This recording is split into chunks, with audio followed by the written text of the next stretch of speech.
Habiskan jatah gagalmu. Makin sering kamu gagal, makin sukses kamu di masa depan. Seperti itulah gambaran perjalanan menuju kesuksesan setiap kehidupan yang ada.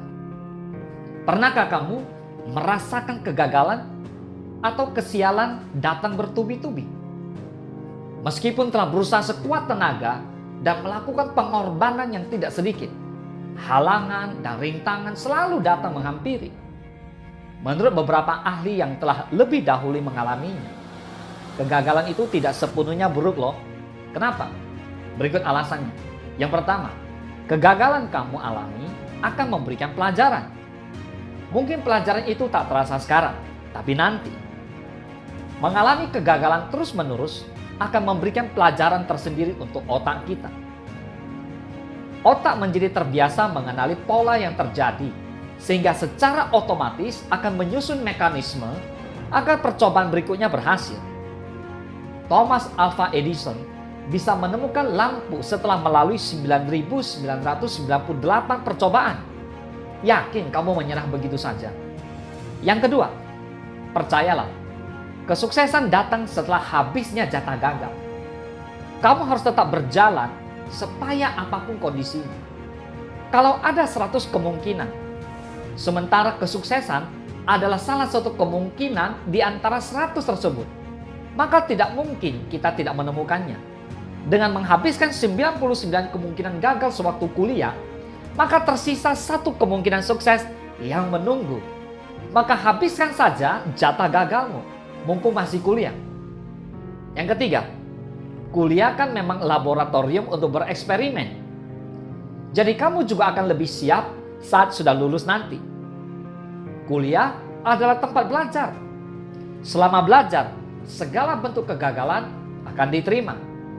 Manfaatkanlah perkuliahan sebagai sebuah laboratorium untuk terus bereksperimen. Dengan rajin bereksperimen sewaktu kuliah, kamu bakal menemukan formula yang pas untuk dipakai saat lulus. Yang keempat, berlatih menjadi seorang expert sebelum kamu benar-benar terjun ke dunia nyata. Seseorang menjadi ahli bukan karena keberhasilannya, namun disebabkan pengalaman gagalnya. Pengalaman gagalnya adalah pengalaman yang berharga, sehingga ia tidak mungkin melakukan kesalahan yang sama. Seseorang yang menjadi expert dikarenakan sudah makan asam garam dan kenyang akan kegagalan. Yang kelima, tak perlu lagi meraba-raba untuk menemukan keberhasilan. Ibarat kata, kamu harus nyebur dan nekat mencoba banyak hal. Hidup adalah perjalanan di dalam lorong gelap. Kesuksesan ialah jalan keluar dari lorong gelap tersebut. Untuk menemukan jalan keluar, kamu akan melewati halangan dan rintangan. Contohnya, terantuk, tersandung, atau bahkan jatuh tersungkur. Namun dari pengalaman buruk tersebut, kamu semakin mendekati jalan keluar. Pada kesempatan berikutnya, kamu melewati lorong gelap. Kamu tak perlu meraba-raba untuk menemukan jalan keluar, karena sudah tahu jalan. Yang keenam, kegagalan yang harus kamu tempuh sebelum sukses malah bisa jadi cerita yang berharga. Tidak ada orang besar yang tidak punya cerita sukses. Orang yang menjadi besar dan terkenal karena memiliki cerita seru tentang perjuangannya. Cerita tersebut berisi semangat teguhnya untuk terus melanjutkan usaha meskipun rintangan selalu mengintai bersama kegagalan. Namun kesuksesan yang didapat setelah melalui kegagalan terasa manis. Seperti istilah "it's sweet victory". Yang ketujuh, semakin kamu punya banyak pengalaman yang pahit manis, semakin kamu akan lebih dicintai banyak orang. Bila dibandingkan orang sudah lama sukses dengan orang yang gagal baru sukses, seharusnya kamu lebih mencintai orang yang gagal dulu baru sukses. Kenapa? Soalnya dia bisa memberi nasihat jalur mana yang harus dihindari agar tidak bertemu kegagalan. Bayangkan kalau kamu hanya tahu cara untuk sukses, pasti kamu tidak tahu jalan mana yang harus ditempuh agar tidak bertemu dengan kegagalan.